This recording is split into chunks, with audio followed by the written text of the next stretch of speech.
Hola, acompáñame a conversar sobre las patologías de las funciones ejecutivas. Sean todos bienvenidos y espero que disfruten de este maravilloso recorrido. Comencemos por el principio. Nuestra corteza prefrontal y sus diversas regiones están conectadas con diversas estructuras subcorticales, formando circuitos fronto-subcorticales. Esto explicaría entonces que los síntomas que provoca una lesión frontal sean distintos según la región o circuito afectado. Pero ¿cuáles serán los circuitos fronto-subcorticales de los que hablamos anteriormente? Conozcamos en primer lugar el circuito dorsolateral prefrontal. Este circuito se conecta con la porción dorsolateral del globo pálido y la sustancia negra reticulada y continúa hasta la región parvocelular del núcleo talámico anterior. Lesiones en este circuito producen déficit en una serie de funciones cognitivas superiores. ¿Cuáles serán? Hablamos de planificación, secuenciación, flexibilidad, memoria de trabajo espacial y verbal, y autoconciencia, o también conocida como metacognición, entre otras. En segundo lugar, encontramos el circuito orbitofrontal. El circuito continúa la región magnocelular del núcleo talámico ventral anterior y medial dorsal, volviendo luego a la región orbitofrontal lateral. Este circuito estaría involucrado en la iniciación de nuestras conductas sociales, claro, y en la inhibición de las conductas inapropiadas. Nuestras funciones orbitofrontales serían absolutamente relevantes en la evaluación de conductas riesgosas. Sí, señores, lesiones en esta área van a producir conductas tales como la dependencia ambiental y conductas de utilización. Y en último lugar, pero no menos importante, encontramos el circuito ventromedial. Se conecta con el estriado ventral que recibe input de la corteza de asociación paralímbica, que va a incluir el polo temporal anterior, nuestra amígdala, nuestro amigo hipocampo inferior y la corteza entorrinal. Bueno, pero ¿qué papel desempeña este circuito? El circuito continúa al pálido ventral, a la sustancia negra retrodorsal y luego al núcleo talámico dorsal medial. Cierra al circuito nuevamente en el cíngulo anterior. El cíngulo anterior es absolutamente importante en el monitoreo de las conductas y en la corrección de errores. Y hemos llegado a una de las partes principales de este maravilloso recorrido. ¿Cuáles son entonces esas principales manifestaciones clínicas resultantes de daño de los distintos circuitos fronto-subcorticales o también conocidos como síndromes frontales? Previamente estudiamos la función de cada uno de los circuitos. Ahora miremos qué pasa si se alteran. Patologías de la corteza dorsolateral. El síndrome desejecutivo puede estar provocado por una lesión en cualquier región, ojo, en cualquier región del circuito dorsolateral, pero se dice que principalmente ocurre por lesiones en las áreas 9 y 10 de Brodmann. Y es interesante descubrir que los déficits en las funciones ejecutivas generalmente se van a presentar como dificultades en la iniciación de comportamientos apropiados, dificultades para poder inhibirlos y también dificultades para terminar con aquellos comportamientos que desafortunadamente son inapropiados a nivel social. Estaríamos hablando también de una gran reducción de la fluidez verbal y no verbal. Ojo, no solamente cuando hablamos de fluidez nos referimos a lo verbal, también hay una fluidez no verbal. Dificultades para generar palabras, escasa fluidez a la hora de realizar dibujos espontáneos, con dificultades para copiar figuras complejas. Específicamente, este tipo de personas tienen malas estrategias. Dentro de los síntomas más relevantes o características encontramos también trastornos en la resolución de problemas y toma de decisiones. Es decir, la toma de decisiones corresponde a ese interjuego entre conocimiento contextual, emoción, posibles respuestas y recompensas futuros. Y también estamos hablando de valoración de riesgos, posibilidades y soluciones.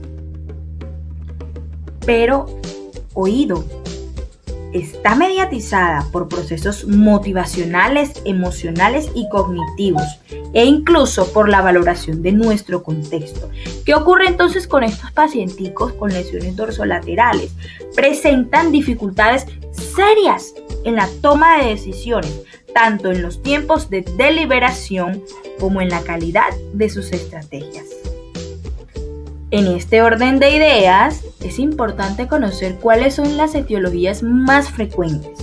Estamos hablando, en primer lugar, de una oclusión de la arteria cerebral media. El infarto en el territorio de la arteria cerebral media generalmente resulta en daño en la corteza dorsolateral posterior. Cuando el accidente cerebrovascular ocurre en el territorio de la arteria cerebral media, en este caso es el resultado de un cuadro de negligencia espacial. También presentan anosognosia, déficits espaciales y dificultades emocionales. Interesante, ¿no? Pero señores, también es importante resaltar que algunas lesiones focales en la corteza prefrontal dorsolateral posterior pueden ser resultantes de isquemias limitadas a los brazos anteriores de la arteria cerebral media.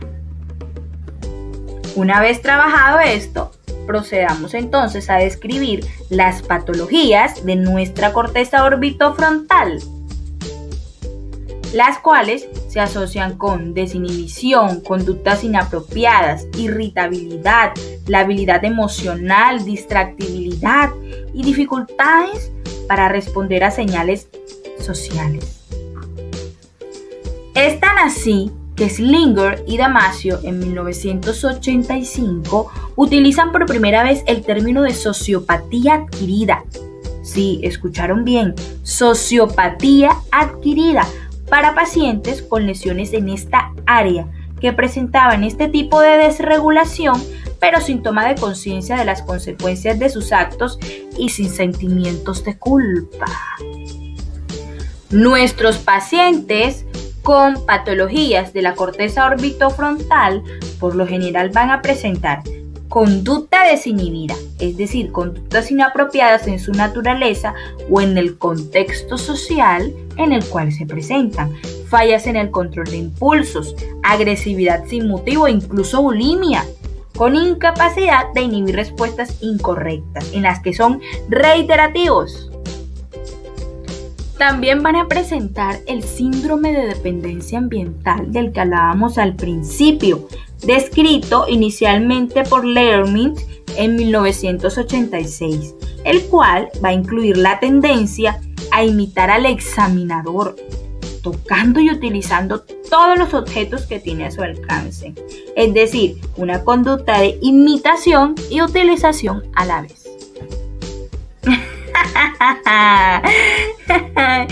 Sentido del humor, también conocido como moria, se refiere a que el paciente parece divertirse con lo que a nadie le hace gracia. Sin embargo, también puede atribuirse a una incapacidad de todo lo contrario para captar el sentido de un chiste. También es común que presenten desorden de autorregulación, consistente en la inhabilidad de regular las conductas de acuerdo a los requerimientos y objetivos internos. Surge de esa inhabilidad de mantener una representación de sí mismo y de utilizar esta información de sí mismo para inhibir las respuestas inapropiadas al contexto. Este déficit es más aparente en situaciones poco estructuradas. Al igual que como hicimos en la parte anterior, es supremamente importante reconocer cuáles son las etiologías más frecuentes y con qué nos vamos a encontrar en la clínica. Primero, traumatismos de cráneo cerrado es el número 1 más frecuente. La superficie orbitaria y el polo frontal son las regiones que se lesionan con más frecuencia en los traumatismos craneales, por el contacto con la base del cráneo sobre la que descansan.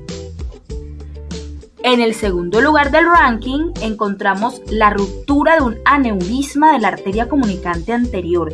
Es una causa común de síndrome frontal, pues la hemorragia puede causar un daño directo. Además, tras el sangrado se puede producir un espasmo arterial que condicione así una lesión isquémica en la región orbitofrontal. ¡Uy, qué complicado! Tumores, también llamados meningiomas orbitofrontales, provocan un cuadro de deterioro cognitivo que progresa lentamente, también llamado subagudo. Estos síntomas no siempre van a estar acompañados de signos neurológicos físicos, por lo que no siempre consultan de manera temprana al médico. Patologías de la corteza ventromedial. Un daño en estos circuitos causa apatía o abulia. Déficits subcorticales, como los que se observan en la enfermedad de Parkinson o Huntington, así como lesiones talámicas, pueden causar apatía, en especial si el cíngulo anterior está afectado. ¿Y con qué nos vamos a encontrar entonces frente a las características de la lesión en esta área? En primer lugar, mutismo aquinético. Es el principal síntoma, especialmente si se trata de lesiones bilaterales. Ojo, el paciente va a estar despierto, pero con total apatía y no muestra ningún tipo de emoción. Solo responde a sus propios motivos, es decir, no contesta las preguntas ni presenta respuestas motoras. Sin embargo, si él quisiera, por iniciativa propia, puede hablar y moverse perfectamente. También vamos a encontrar abulia, literalmente falta de deseo, estado de ausencia de motivación o iniciativa. Generalmente se acompaña de apatía. La etiología principal y más frecuente que vamos a encontrar en estos pacientes es el accidente cerebrovascular de la arteria cerebral anterior. Infartos en el territorio de las arterias cerebrales resultan en daño de los sectores anteriores y supramesiales de la corteza prefrontal. En agudo, los pacientes con daño de la corteza prefrontal medial y en el cíngulo anterior pueden presentar mutismo aquinético. Sin embargo, en ocasiones son clínicamente silenciosos. Perfecto. Hemos culminado todas aquellas características de las patologías de los diferentes niveles o áreas de la corteza prefrontal. Una vez reconocido esto, ¿qué vamos a hacer con ello? Es interesante también conocer la rehabilitación de las funciones del lóbulo frontal. Importante aquí iniciar diciendo, la recuperación de los déficits ejecutivos va a depender de varios factores, entre ellos etiología, extensión, localización de daño neural. Existe en general una rápida mejoría del estado agudo post-ACV o traumatismo de cráneo. Sin embargo, el curso del tiempo de recuperación puede variar de días a semanas. Tengamos en cuenta que los déficits en estas funciones continúan siendo pobremente entendidos por los profesionales de la salud, ya que estos pacientes muchas veces parecen normales entre comillas y son capaces de rendir normalmente, así como escuchan en pruebas tradicionales tales como los test de CI.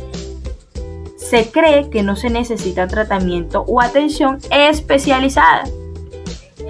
¿Qué ocurre? Pues que la falta de conciencia de las dificultades por parte del propio paciente termina complicando más la situación y conlleva riesgos de seguridad o financieros importantes a tener en cuenta.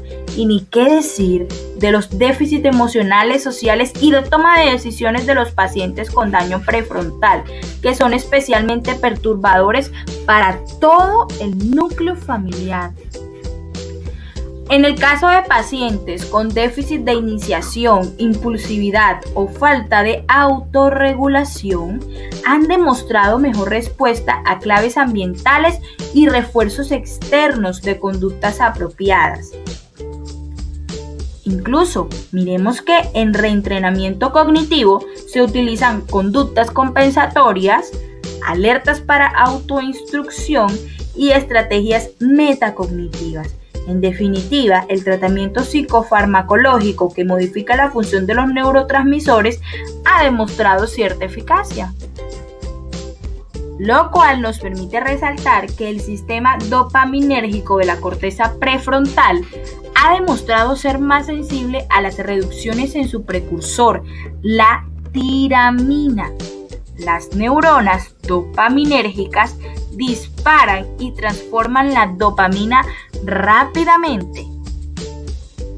Selectivamente se agota la dopamina dorsolateral prefrontal, pudiendo producir déficits tan severos como la ablación total.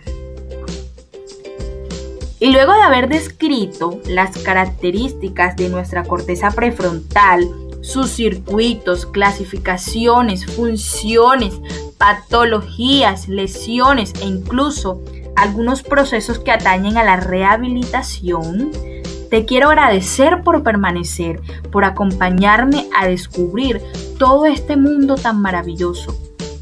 Gracias a ti por tu atención.